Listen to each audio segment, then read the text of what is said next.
Good morning बेटा। आगे topic है लैंड एंड सी ब्रिजेस।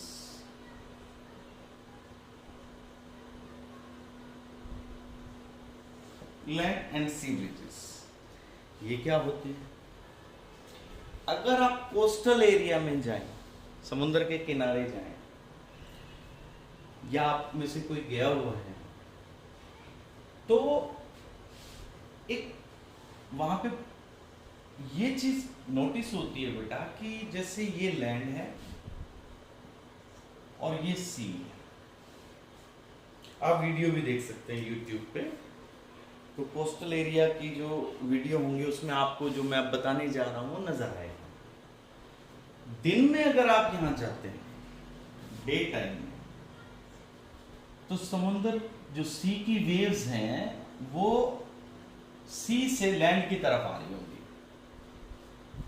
सी से लैंड की तरफ। कब? दिन में।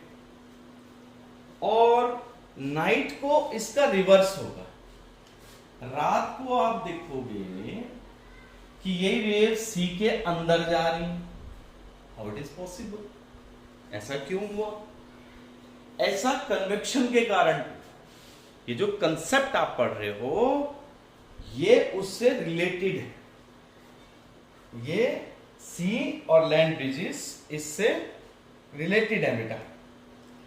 तो ड्यूरिंग डे टाइम, अब देखते हैं दिन में क्या होता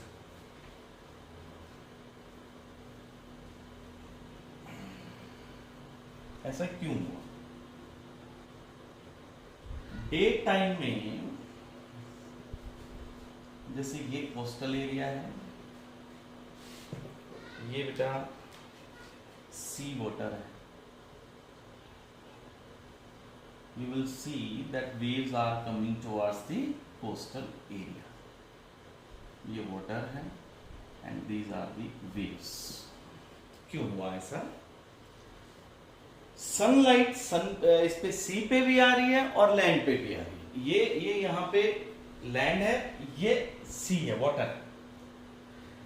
अब बेटा लैंड पे जब लाइट आती है और पानी पे आती है, पानी जो होता है वो धीरे धीरे गर्म होता है और जो लैंड होती है वो जल्दी हीट अप हो जाती है। मैं फिर बोल रहा हूं, जब डे टाइम में, अब यहां पे भी लाइट आ रही है सनलाइट, और सनलाइट सी में भी आ रही है, तो लैंड एरिया जो है हीट अप क्विकली, ये जल्दी गर्म हो गया।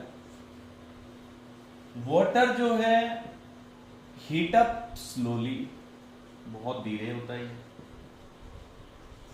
अब ये जगह जो अगर गर्म हो गई तो यहां पे जो एयर है वो भी गर्म हो जाएगी।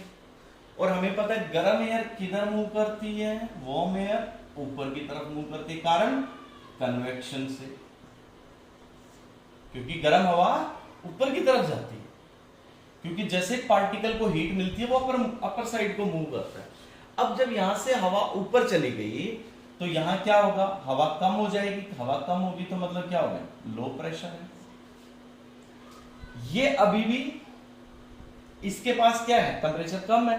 यहां क्या है? कूल एयर है।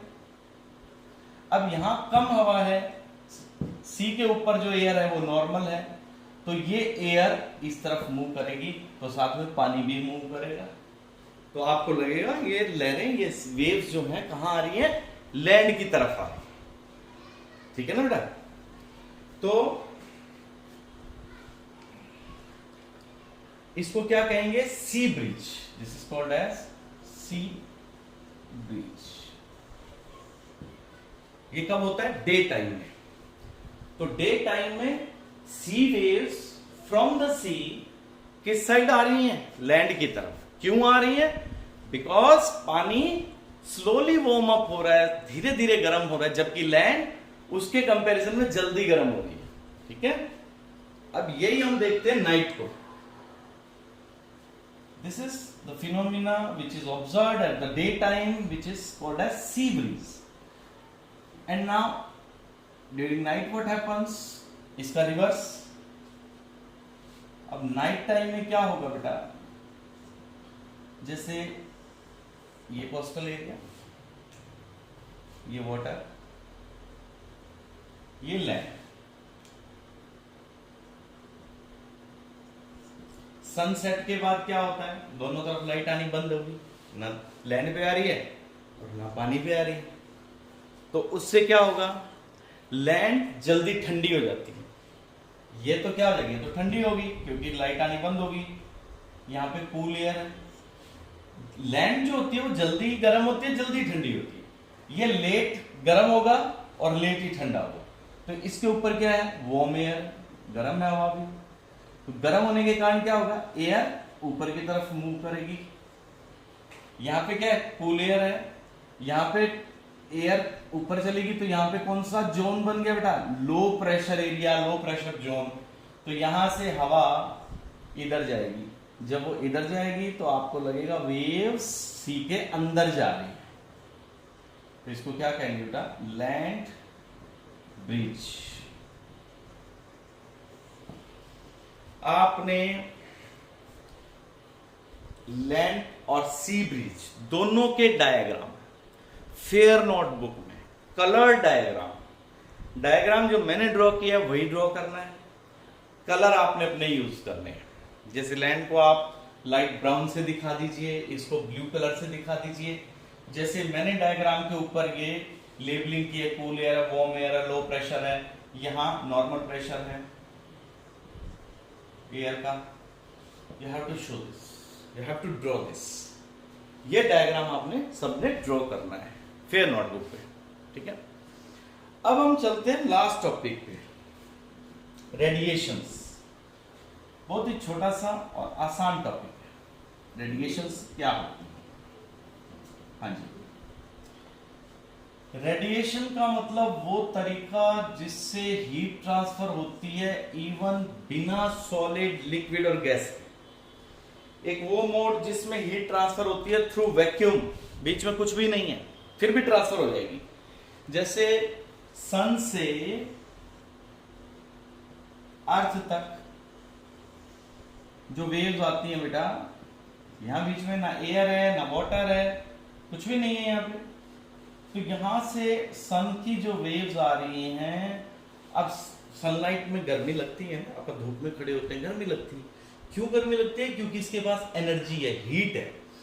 तो ये जो वेव्स आ रही हैं, ये वेव्स, ये कौन सी एनर्जी है? रेडिएशंस की।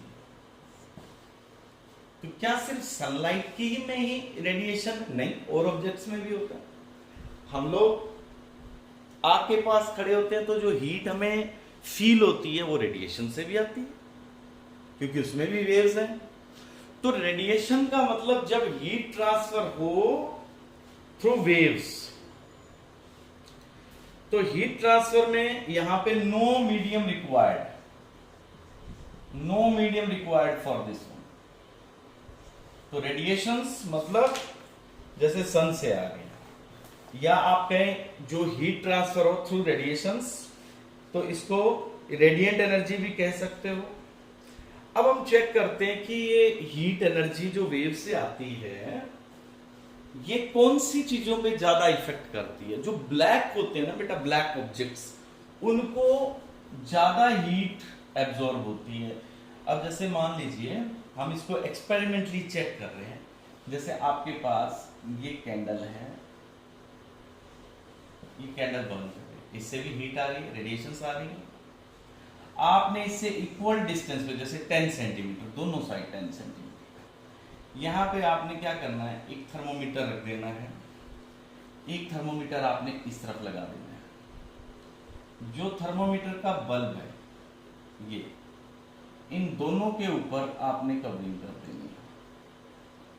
जैसे इस तरफ तो आप क्या करेंगे, जैसे आपने लगा दिया ब्लैक पेपर, और एक के ऊपर लगा देंगे आप व्हाइट पेपर। मैंने बताया ना आपको कि ब्लैक कलर ज्यादा रेडिएशंस को एब्जॉर्ब करता है। मतलब ब्लैक जो ऑब्जेक्ट्स होते हैं वो जल्दी गर्म होंगे धूप में, और आप ब्लैक कपड़े पहन के देख लीजिए, आपको गर्मी लगेगी, क्योंकि ब्लैक ऑब्जेक्ट्स हीट रेज को, रेडिएशंस को ज्यादा एब्जॉर्ब कर रहे हैं। तो ब्लैक ऑब्जेक्ट्स को, अब आपने यहां ब्लैक पेपर लगा दिया, इस पे व्हाइट लगा दिया। आप इसको इक्वल डिस्टेंस पे रख रहे हैं, आपने इनको जैसे 10 मिनट्स के लिए यहाँ रखा, उसके बाद क्या करेंगे, आप इनकी रीडिंग चेक करेंगे, तो ब्लैक के अंदर रीडिंग ज्यादा होगी, व्हाइट के अंदर रीडिंग कम आएगी। तो क्योंकि ब्लैक जो ऑब्जेक्ट है वो इन रेडिएशंस को ज्यादा एब्जॉर्ब कर रहा है, व्हाइट वाला क्या कर रहा है, आ तो रही है इसके पास बट ये उनको रिफ्लेक्ट कर दे रहा है, मोड़ दे रहा है, वापस कर दे रहा है, और ब्लैक जो है वो सारी रेज को रोक रहा है, इसलिए उसके अंदर टेम्परेचर ज्यादा आ रहा है। ठीक है बेटा, ये डायग्राम भी ड्रॉ करना आपने आपकी फेयर नोटबुक में। ठीक है बेटा, नेक्स्ट लेक्चर में आपका एक चैप्टर पूरा हो जाएगा, हमने पेज नंबर 72 तक कर लिया है, आप इसके कीवर्ड्स लिखेंगे और नेक्स्ट लेक्चर में बेटे इसकी एक्सरसाइज भी हो जाएगी। ठीक है, thank you, have a nice day.